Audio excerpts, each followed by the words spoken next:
like I literally had a guy once bear hug me and break 2 ribs. Like he just squeezed me too tight. Some Russian dude. He got kicked out. My coach was like, out. Welcome to the On the Edge podcast with your host, Scott Groves. Hey, Scott, how are you? I'm good. Got a bunch of coaching clients at my house, so can't complain. Yeah, it's pretty full in there, right? Yeah. It's like a circus. But there's a lot of Costco food and, we're all comfortable. So thanks for spending some time with me. I really, honestly, I just wanted to ask you, like, how did you get into mortgage? How did you get into coaching? I just met you in December, referred from Mandy, right? Who is a peer at my company and has been coaching with you for a really long time, I believe. Yeah, like 6 years. Yeah. And she feels very strongly that coaching is impacting her business. And I'm, of course, hopeful. And I think I've seen the value in a couple sessions we've had together. But talk to me a little bit about your background. Yeah, crazy story. Got out of the Army. Actually got out of high school, left straight from the Army. Got out of the Army, started working at Washington Mutual Bank. Like many people who fail at their first thing and then become loan officers. I failed at being a teller because I was out of balance all the time. So then they're like, but you're really good at talking to clients. Do you want to go into like personal banking and mortgage? And so I did that, rode that wave up, crashed and burned like everybody else in 2008. Yeah. And then really had to figure out like how to lead generate, right? Because when you're working at a bank and you're working at Washington Mutual, people just walk in and they apply with you because that's simple. what their checking account is. Super simple, right? Sitting at a desk. So I kind of defined like the first 8 years of my career, I was more of a personal banker than I was a mortgage person, even though I was solely doing mortgages. And then, was dead broke like everybody else in 2008, should have just declared bankruptcy, but didn't because I let pride get the best of me. That's good. Stubborn pride. Not a bad thing. Stubborn pride. And then started lead generating, had some success. And then when I got to Movement Mortgage, which will always have a soft spot in my heart, we grew really, really fast in LA. So at the time, Movement did or your team? Both. Okay. So I was one of the first real producing loan officers at Movement Mortgage in Southern California.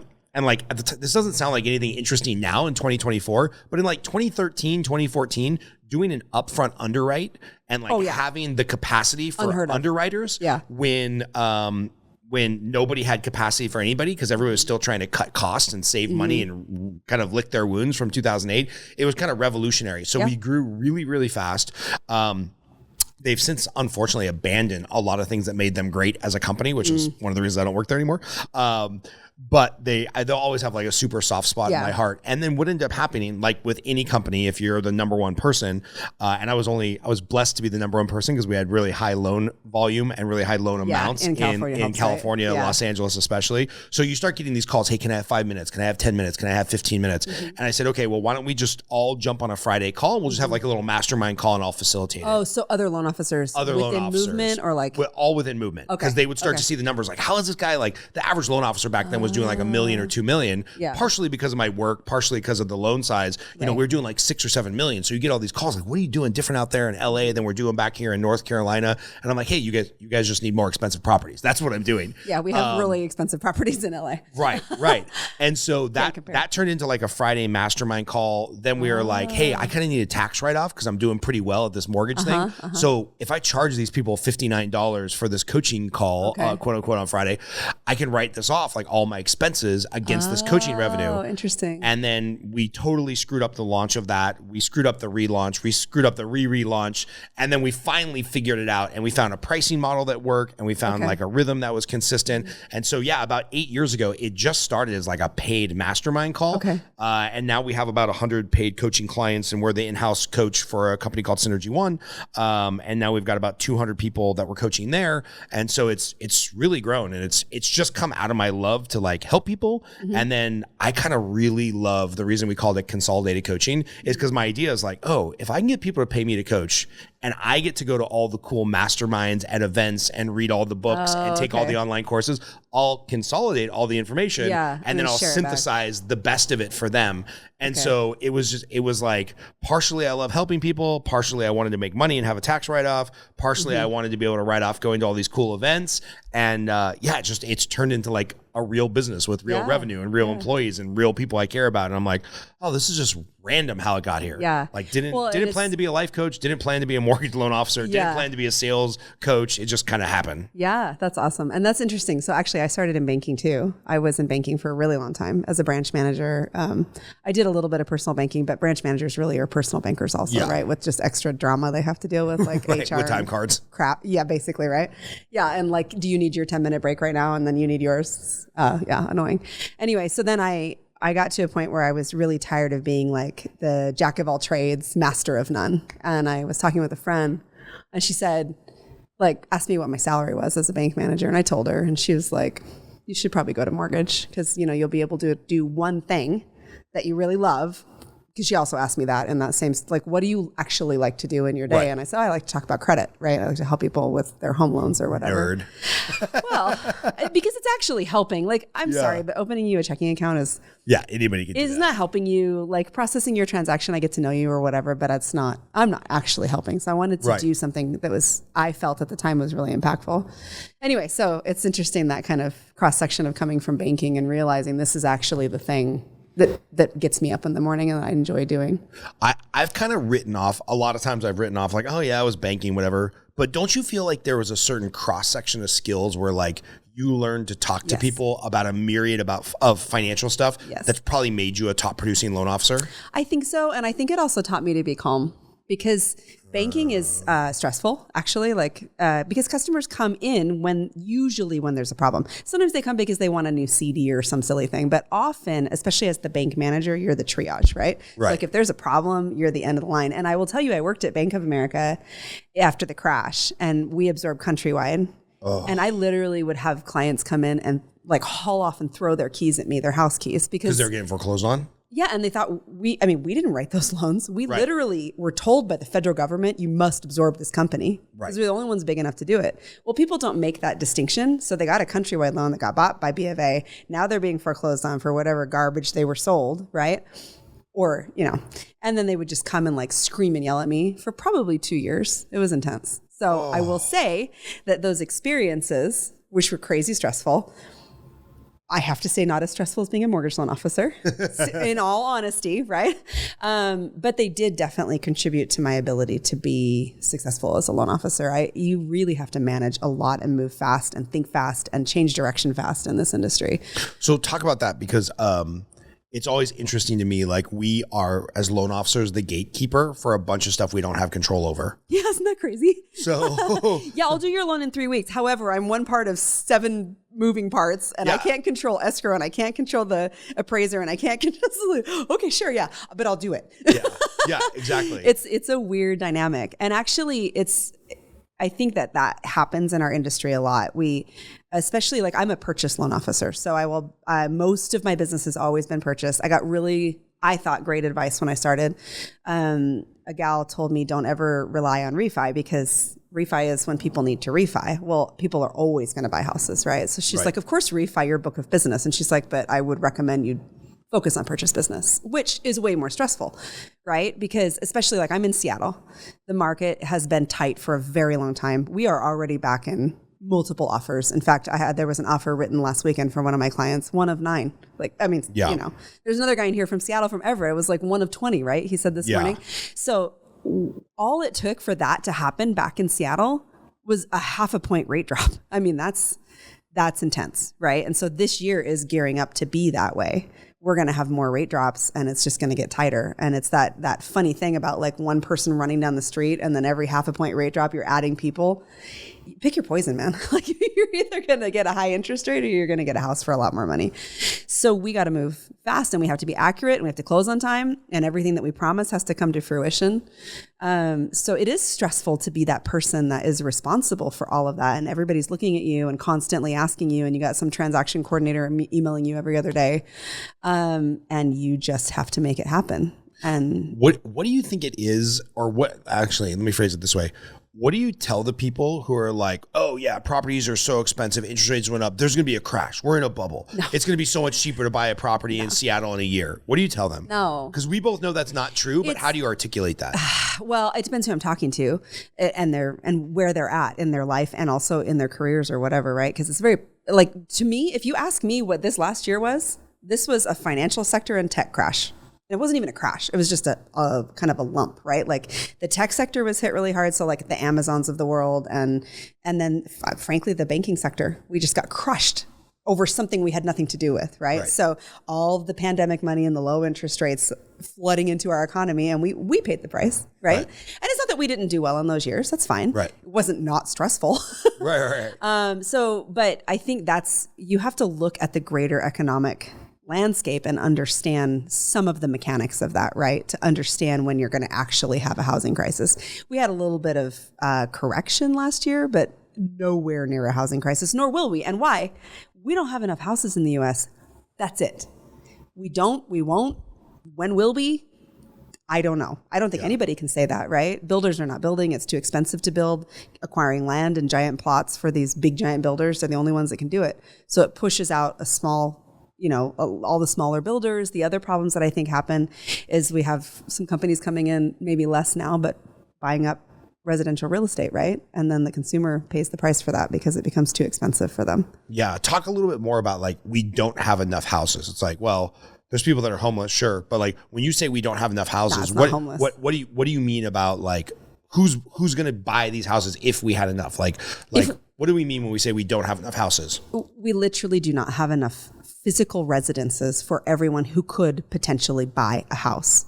So if you have, right now we have flooding into the market, all the people behind me. So I think I'm technically Gen X. What does that make them? Millennials or Zillennials? I don't know, whatever. Yeah. All these younger people, right? Gen Y. Yeah. So, and we have immigration. So we have two giant segments of people coming into the country and people kind of aging into their 30s where they could buy a house and they've saved a little money. But the problem is that you have one house for all those people. Let's say you have one house for the same 50 people and they're just chasing those houses around the market.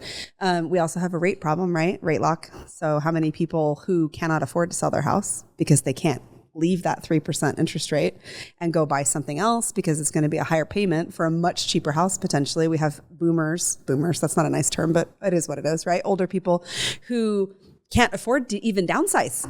Right. Because they have a tiny mortgage on this giant house that they bought 15 years ago and then they refied in 2020. Well, they don't really want to be in that house anymore. I wouldn't. 5 bedrooms to clean and the kitchen and a giant yard and all this stuff. And I'd really rather have a little cute bungalow or something, or maybe a condo in the city. Well, guess what? If I try to go buy a condo in the city and downsize, it's actually going to potentially cost me more. Right. Because they're going to go from a 3% rate to a 6.5% rate. Yeah. And then guess who's going to chase that one big house when they finally do it? It's rough. We literally don't have enough houses, period. Yeah, and the housing starts are always behind. I mean, you see the reports. They're always behind the demand. Right. We saw, where we're filming this in January of 2024, all the numbers are just coming out. There was a report that just came out in the Wall Street Journal that in 2023, fewer houses sold at any year since 1995. Yes. And the population has gone up by about 40 million people by 1995. Right. So we have 40 million more people, many of which could be household formations and buy a house. And we have fewer housing units sold than we did 05, 15, 30 years ago. Yeah. Which is just bonkers. It is bonkers. So what's the solution? What's the solution for your buyers? Let's make it more micro. The solution for my buyers is to be prepared and be patient. And by prepared, I mean, you can't willy-nilly go online and get some Yahoo pre-approval from, I don't know, whatever online company is available, because it's going to boil back down to what we were dealing with in 21 and 2020, right? So when a real estate agent needs to talk to a lender, they better be able to talk to the lender. And I mean 24/7, right? If the offer was written and submitted at 7 p.m., they need to be able to find you online. I'm the lender, right? Okay. Find me online. They need to be able to research who I am, see reviews, get a hold of me, look at my socials, understand that I'm a real human being and that I've done my due diligence. And I have to be able to speak to that, right? So I can't just have pulled credit. Right. I need a buttoned up loan that I've already reviewed all the income. If it's complex, like I just have one today, we're submitting it because it's so complex, right? And I'm not going to take any chances. I want when that person finally gets their house, we're going to damn well close. Right. Right? It can't be like, oh, I hope this works out. No, you can't. frankly, for my buyers or any buyer, they need to be hooked up with a really good real estate agent who knows how to negotiate well, submit offers, communicate with the listing side too to figure out what the buyer want or the seller wants. And then they need to work with a lender who has their process dialed in, because it is actually high risk, right? Once we start, which we will, at least in my area, we start seeing people waiving appraised value again, right? And giving hard earnest money. That's high stakes. Right. That's people's livelihood. That's a big deal. For me as a loan officer to not have done my job, because I could never live with myself if a transaction failed and there was something I should have done ahead of time to prepare, and then somebody winds up having to give up earnest money or something. That's just not something I can't sleep at night. Hey, this quick interruption is brought to you by me, Scott Groves, the host of the On the Edge podcast. This podcast is brought to you by me. I'm a loan officer who can help you with a mortgage in all 50 states across the United States. I also coach loan officers. So if you are a home buyer who's looking to get a mortgage, if you're a realtor who's looking to partner with an awesome loan officer, or if you're a loan officer looking for coaching, get in touch with me. It's those sources of revenue that allow us to produce this podcast and get out a new episode to you every week for the last couple of years. So if you're looking for a mortgage, if you're looking for a mortgage lender to partner with, or you're looking for a mortgage coach, I'm your guy. Now back to your regularly scheduled programming. So how do you deal with the stress? And I suspect I know a few of the answers, but how, as a loan officer, like, it's a stressful job. It's super stressful. And it's more stressful the more you care about your clients and the realtors. So yes. How do you personally handle the stress of like a day's work? I have, honestly, I'm not where I want to be on that, truthfully, right? But I work out like a crazy person. So I train jiu-jitsu. We have that in common. And I do a lot of CrossFit. I'll work out. I even now coach a little bit on the side, fitness. That's the thing that gives me the mind wipe. There's not a lot of other stuff. Like if you ask me to meditate and sit still, or even running. I used to be a runner. Yeah. And as I would run, I would spin myself up because I can think. I have time to think. Right. Well, if you're choking me, like that's all I'm thinking about, right? Right. Or if I'm trying to lift a really heavy barbell, I'm not thinking about your loan. So I had to find a space, which for me is an athletic endeavor. It really always has been. I love aggressive athletic stuff. Then I can't think. It just gives me that mind like peace. And then the other thing I've learned, or I'm learning to do, because also this impacts your family, right? When you go home at night and you're so wired because you've talked to 45 people and you had 90 balls in the air and you're like, oh my God, what about this? And what about that? And what if this? You have to kind of like come down. So I'm learning to go home and be very honest with my family and say like, I need 30 minutes. I just can't talk. Like I just need privacy for 30 minutes, and then I got to go decompress and read a book or take a bath or whatever thing I need to do, because at night I don't work out well at night. I have to do it in the morning. So that's what I try to do, but it's hard. I also maniacally keep lists and information, right? So that I'll wake up in the night and think of something and just send myself a note, that's how this business is. You don't really ever get a day where you just don't have anything to do. Yeah. Ever. And I've been doing this 11 years. I don't think I joke, but it's not really a joke. I don't think I've had a true pure day off where I didn't think about my job in 11 years. Yeah. Because there's always someone or something that we're working on, right? It's a constant project management cycle.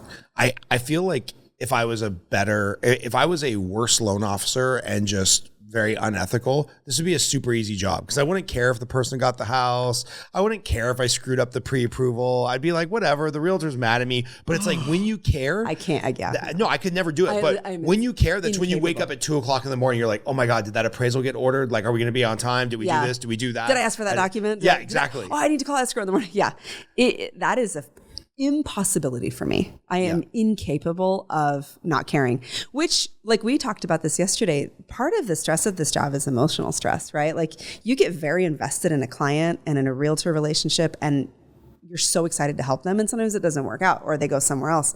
And that is like the crash and burn for me. That's the hardest, actually, right? Because I was so invested.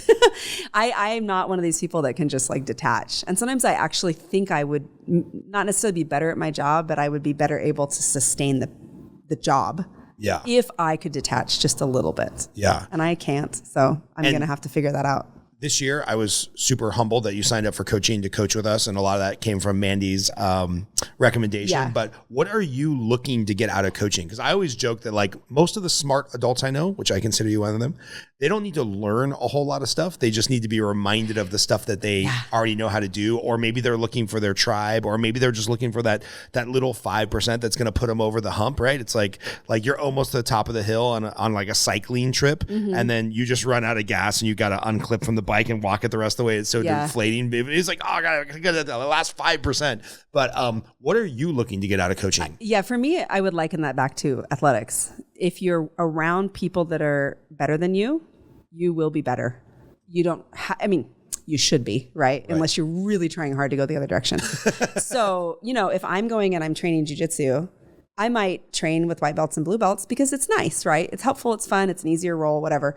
But really, I'm looking for the brown belts and the black belts who can teach me technique and spend time with me with little tweaks that will help me be a better person. And so for me, I like your persona and the way that you are, and you're very straightforward. And I am a very no bullshit person. Like I have a very low threshold. That's actually why I'm at the company I'm at. Because the guy just was the first person to just lay it all out and be like, this is good, this is bad, this kind of, we're working on it. Fine. I just want to know so that I can figure out my place, right? So I like that about you, but also this puts me in a room with people that are better than me in some cases. And we bring each other up together and we're honest, I think, with each other too. And that was something I needed. I think a lot of real estate and any sales is fake it till you make it. Put your smile on, pretend like things are fine. Right. When they're not. Right. And it's hard. And like last year, I'm sorry, kicked me so many times in the shins, right? All of us, not just me. Everyone. We made it and I'm super proud of that. I was still in the top 10 in production in my company. Did I like phone home about that? Not really, because I'm still kind of like, it's not the same, but we survived, and that's something to be proud of. But I want to be around people who are doing those little tweaks. Like we just sit in a room for an hour and a half and we brainstorm and we talk about a topic, and I write things down that are gold and that I can go back and be actionable. And that's important to me because I'm not going to get there on my own that way. So I like the shoulder to shoulder, the kind of like body doubling feeling that we get. Yeah. That's also a big ADHD thing. It's really important to have people that it was someone who suffers from ADHD. There's something called body doubling.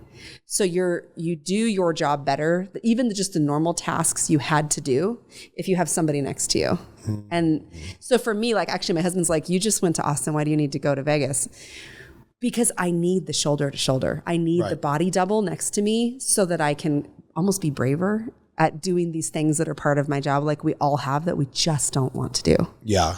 I think people don't understand how lonely it is to be in a sales job. Like if you're a loan officer, even if you're in a branch, you guys are all competing against each other for like the same feeding grounds. If you're in a real estate office, you're really just alone on an island. Yes. And it's like, I'm sympathetic also to insurance agents and realtors, and like a sales job is a lonely existence. Mm-hmm.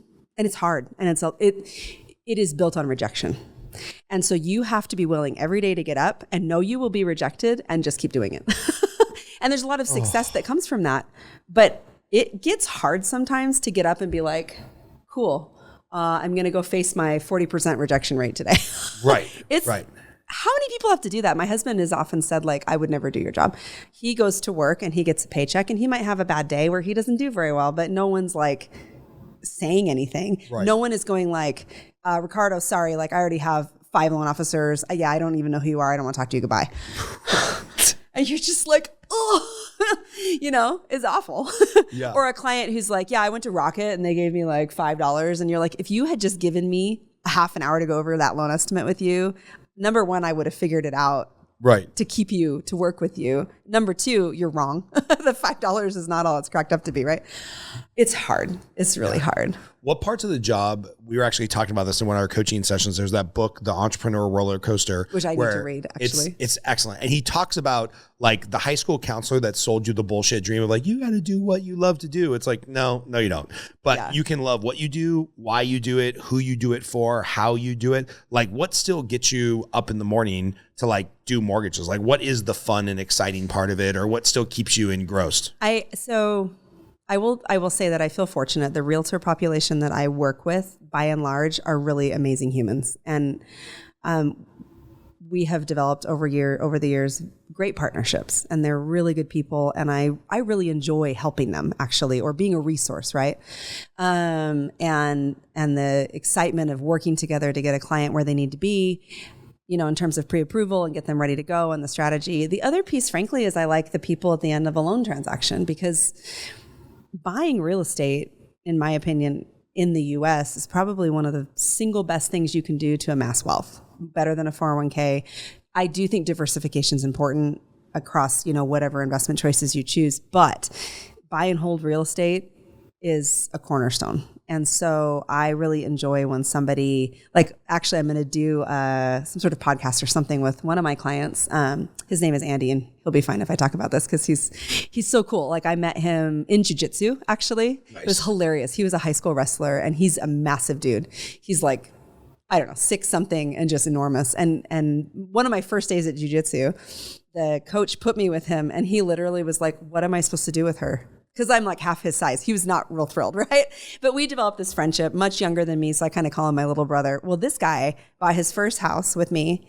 Now he's working on acquiring additional investment. We're on the 4th thing together, and he's in his early 30s. And it's awesome, right? Because that's actually the thing that's going to help him retire someday, right? He's going to go back and he'll have all this real estate that will have over time increased in value, even if we have bumps, right? Even if we go through corrections and recessions. If you do it in a smart way, which now loans are not like they were in 2008 and whatever. Right. So we're not, the risk of going sideways, especially if you're working with someone that cares about you, is pretty low, I think, right? I mean, we write loans now with very high credit quality, down payments that make sense, so somebody's not going to be underwater in 5 minutes, things like that, right? So I love that. I think that's super cool. And I love, I just had a gal call me on Friday. I helped her my first year as a mortgage loan officer, and she called me because she's getting married, and they're going to consolidate and buy a new house together. And I was like, I was tickled me pink that she called me. I thought that was the best thing ever. That's super cool. It's super cool. It means I did a good job. It means that I invested in her and cared about her, and she knows it. Yeah. Because I mean, you can get a loan from anyone, anywhere. You can get it on a computer. You never have to talk to anybody, right?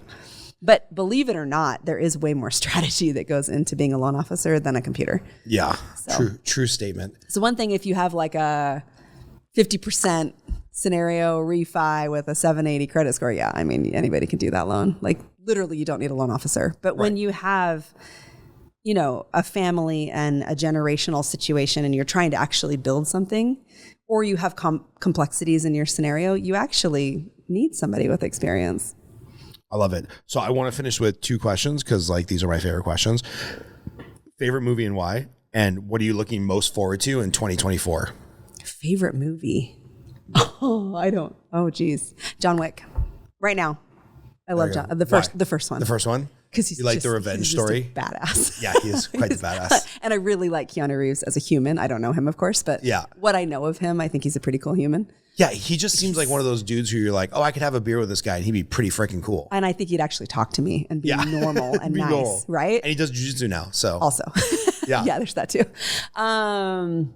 What am I looking forward to in 2024? I am looking forward to building my team more. I really love coaching and helping people. So I'm hoping to spend a bigger portion of my time doing that. And then I'm also looking forward to building back my business, because, we all have some ways to go in order to kind of get back to where we were. So I'm going to ask you a couple rapid fire questions, so we have good real content for Instagram. So rapid fire questions, as quick as you can answer them. Thing that you like most about being a loan officer? The flexibility. Thing that you like the least about being a loan officer? The lack of flexibility. Thing that's best about doing business where you live in Seattle? The people that I work with. Worst thing about doing business in Seattle? It's extremely competitive and margin compressed. Oh, that's true. And 0 houses for sale. And it breaks my heart when somebody calls me who's like a 2-family blue collar, awesome people, and they work in Seattle, and I have to tell them they're going to have to move to freaking Yakima to buy a house. That's awful. That breaks my heart. Yeah. The lack of economic diversity is a problem. Let's do that. 2 or 3 suburbs that if people are priced out of Seattle, they can look and have a good quality of life. It depends how far they're willing to go in their job situation, but Eastern Washington is still awesome. Spokane is awesome. It's getting competitive. And then I would say anything out of the Tri-County, anything out of King, Snohomish, and Pierce, it's pretty brutal. So yeah, used to be we could push you into Pierce and Snohomish pretty well, and King was the problem. Now it's further. Where would you like to live when you retire? Europe. Where and why? Spain or Italy. And why? Because I love it. I really do believe in the US that we live to work. And in Europe, they work to live. There's good and bad to both those things, right? But in my retirement, I want to be in the sun and I want to plan my meals and go next door to get my bread and down the street to get my veggies. And I like that little simple, quiet. I really want that someday. Best part of being married? Best part of being married? My husband's my best friend. Worst part of being married? My husband's my best friend. He knows way too much about me. I'm totally screwed. Yeah. Thing that you like the most about Italy? The food. Oh my God, the food all day long. And where was the other place you said you were going to live? Spain. Spain. The thing you like most about Spain? The food. Oh, we disagree here. We have a serious disagreement here. Like, have you seen me eat, right? Like, I'm not the girl that has a salad at dinner. I love to eat. I would go to Italy all day long just to eat. You don't like food in Spain? Spain, I was not a fan. Where'd you go? Everywhere. Granada, Madrid, Barcelona. Like, I wasn't a huge fan. We ended up eating more. We ended up eating more like Euros and like street carts there. You did it wrong. Like Euro shops or like taco shops in America. They're just everywhere. Yeah, we're going to have to disagree on that one. No, you just need to go back with someone who knows where to take you. Favorite thing about jiu-jitsu? It's a constant learning. I truly believe you never ever stop learning in jiu-jitsu. I don't care if you've been like a black belt for 30 years. I think there's always something to learn. Least favorite thing about jiu-jitsu? Getting smushed by big dudes. Yeah, but you're really strong. Like I said, it doesn't mean I don't get squished. Like if some guy who's brand new, like lays on me. Yeah, I mean, I said this morning, I'm like, you're not strong for a girl. Like you're strong, like really strong, awkwardly strong. Is that from jiu-jitsu or CrossFit? Which one makes you stronger? I've always been strong, but probably CrossFit because actually I started CrossFit to become stronger for jiu-jitsu because I am aging, like I'm 44, right? And I wanted to I was getting injured in jiu-jitsu more and more often. However, I will tell you what I found is that even my PT tells me I should do both because CrossFit is very linear this way and jiu-jitsu gives you a lot of lateral motion. So they offset each other well in terms of like body mechanics and balance. So best thing about CrossFit? I love lifting heavy things.